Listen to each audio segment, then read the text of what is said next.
Well, first of all, thank you so much for meeting with me, and I've Yes. probably multiple meetings, thank you so much. Just if you'll introduce yourself to who you are and where you work and how you are a ministry leader here at Nico. I am Meisa. I am the Operations Director here at the North Ellis County Outreach, also known as NICO. And we are a very small organization, and Operations Director just encompasses everything. So we're just boots on the ground. Whatever needs to be done, I do it. Mm-hmm. So, what is Nico's main probably vision of what they want to accomplish in the future? We're not trying to get people out of poverty. We're just trying to help them through a particular crisis in their lives where they need assistance. We do have programs in place that help our seniors and we call them guests. Our guests on disability, where they're on a limited income and they're never going to be able to change that income. So we're trying to provide additional assistance and fill in the gaps. And we want to be. We just want to spread God's light throughout our community and just in everyday occurrences. Yes, ma'am. And approach this is a leadership position. You are a leader in North Ellis County, really, with having this position. How do you develop leadership skills, and how do you find yourself in this kind of position in this community? How did I find myself in this position? Yes, ma'am. Our previous director was retiring, and so I worked for the government prior to this. I worked for the Small Business Administration. And I was looking for something. It was a remote position, which was fine, but there was a lot of stress. And so I was looking for something, little did I know, but I was looking for something a little less stressful and a little more where I could give back. I mean, I worked in the fraud department, and it's, you're taking care of business there, but it didn't feel like I was contributing or making a difference. And so that's what I was looking for. And when the director reached out to me that she was retiring, and she asked me to come in and would I be interested in taking over up here, I said, not by myself. Yes, ma'am. Yes, ma'am. But I am interested, and that's how I got on with Nico. Yes, ma'am. So, since you are in a leadership position, you are put in many difficult, uncomfortable situations. How have you grown in your leadership skills being here at Nico?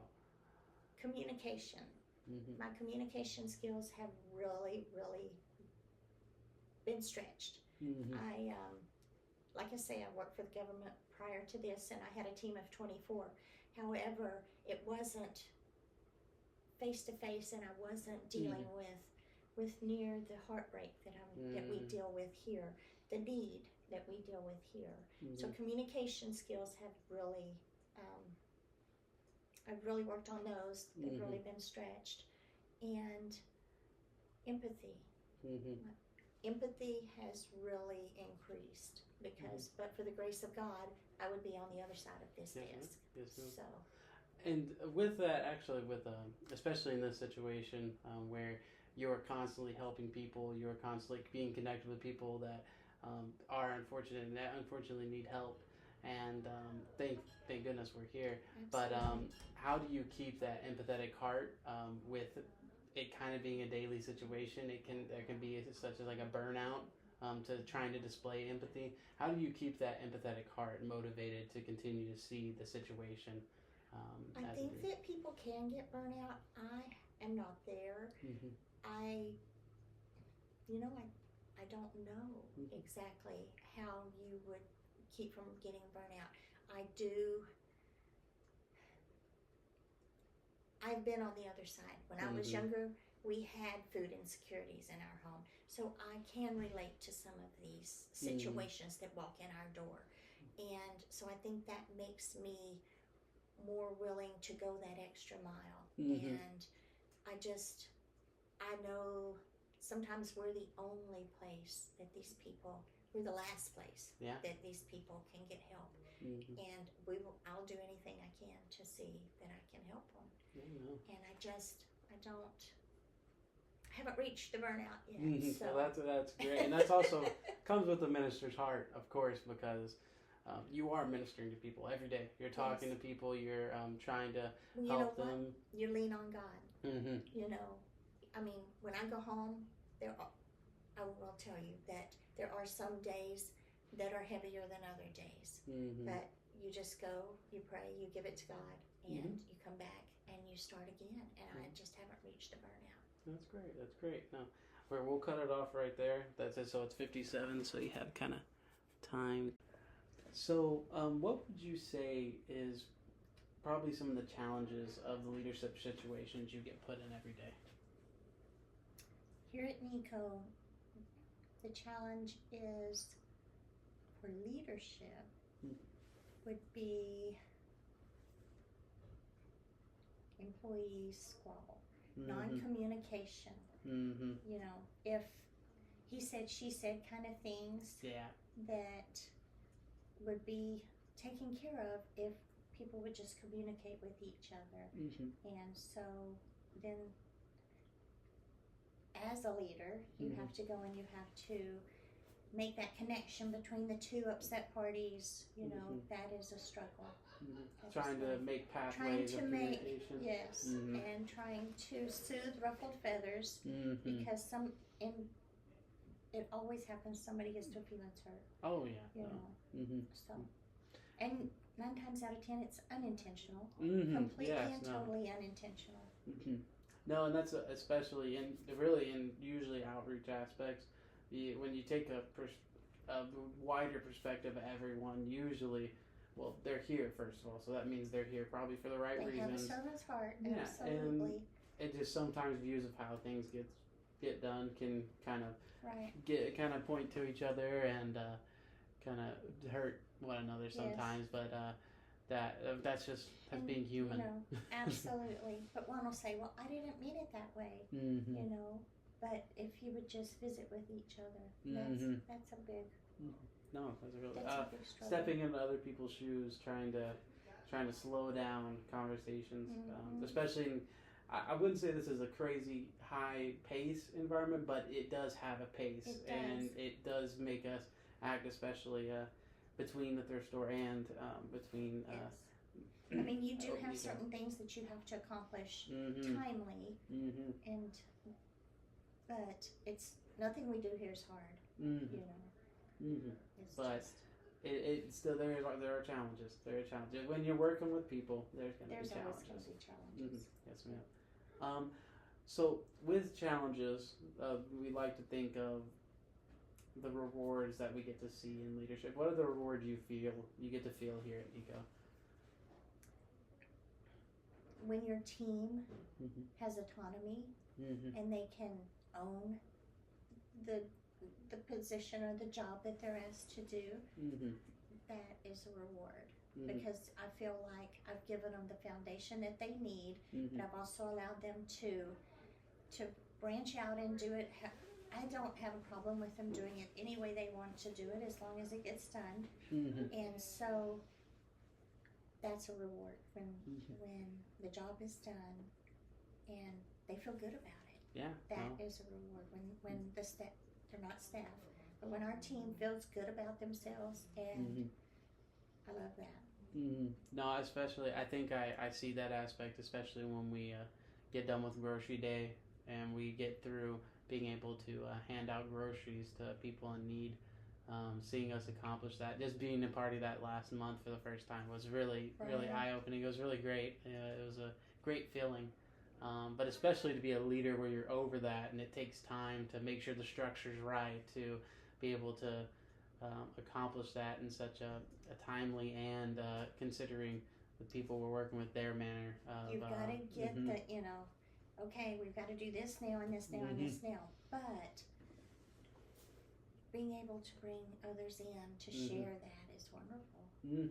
I just love it. No, I love great. what I do.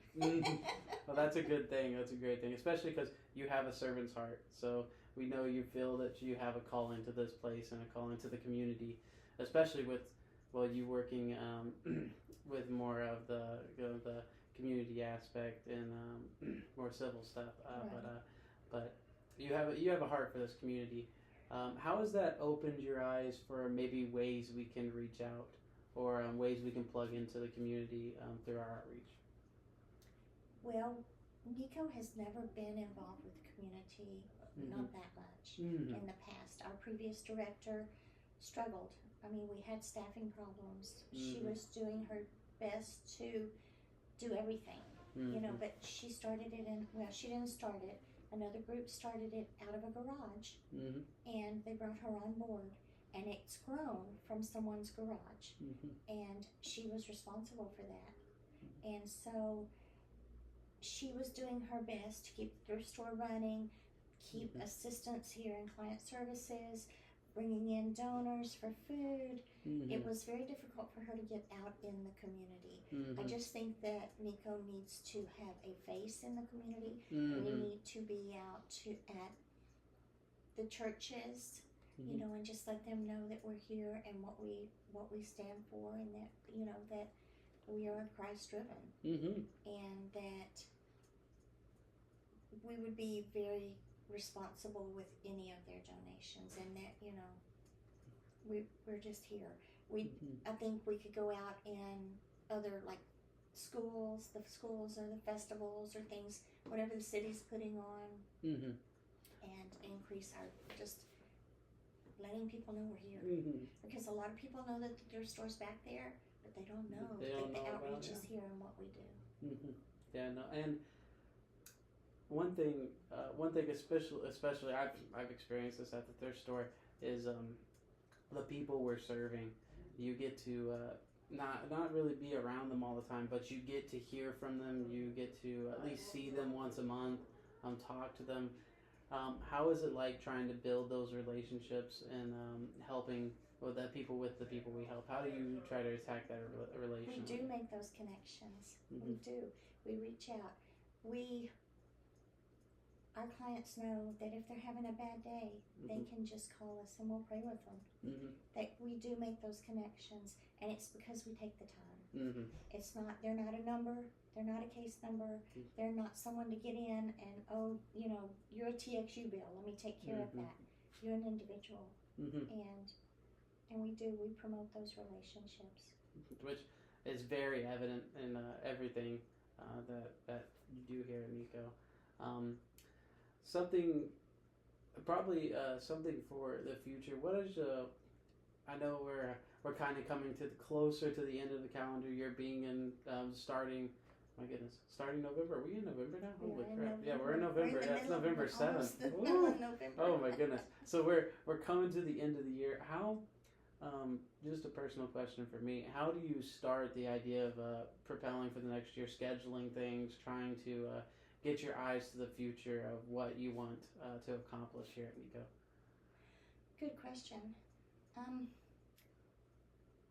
Well, this is our busy time of year, so we don't have a whole lot of time to sit and talk about the future, but we have had roundtable discussions of what do we want the future to hold?